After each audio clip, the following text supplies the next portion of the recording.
प्राचीन भारत की भूमि पर, जहां देवताओं और राक्षसों की कहानियां गूंजती हैं, एक महान युग का उदय हुआ। यह वह समय था जब धर्म और अधर्म के बीच संतुलन डगमगा रहा था। इस पवित्र भूमि की रक्षा के लिए एक नायक का जन्म हुआ, जिसका हृदय साहस और न्याय से भरा था। उसका नाम था वीरेंद्र, और उसका भाग्य इस संसार को बचाने के लिए लिखा गया था। लेकिन शांति भंग हो गई। एक प्राचीन बुराई, जो सदियों से सोई हुई थी, जाग उठी और उसने अंधकार की छाया से इस भूमि को ढकना शुरू कर दिया। वीरेंद्र को अपनी नियति का एहसास हुआ। उसे एक ऐसी यात्रा पर निकलना था जो खतरों और रहस्यों से भरी थी, ताकि वह अपने लोगों को इस बढ़ती हुई बुराई से बचा सके। उसकी राह में कई बाधाएं आईं।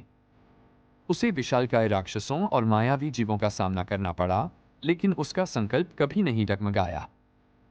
उसने प्राचीन पहेलियों को सुलझाया और छिपे हुए ज्ञान की खोज की, जो उसे उसके लक्ष्य के करीब ले गया। हर कदम पर वह और भी मजबूत होता गया। उसकी यात्रा के दौरान उसे दिव्य मार्गदर्शन मिला।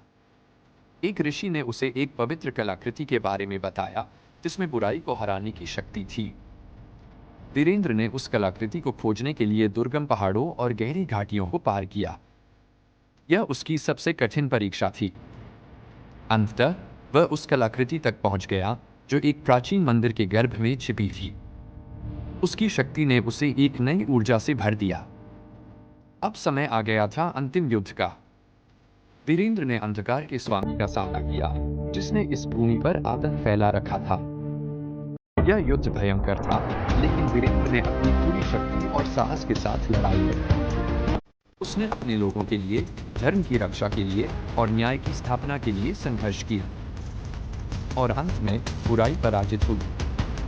अंधकार छंट गया और एक बार फिर इस पवित्र भूमि पर शांति और प्रकाश लौट आया। वीरेंद्र ने अपने कर्तव्य को पूरा किया। वह केवल एक नायक नहीं था, बल्कि आशा का प्रतीक बन गया, जिसने आने वाली पीढ़ियों को प्रेरित किया। और इस प्रकार प्राचीन भारत की कहानियों में वीरेंद्र का नाम हमेशा के लिए अमर हो गया, एक ऐसे नायक के रूप में जिसने अंधकार पर विजय प्राप्त की और प्रकाश को वापस लाया।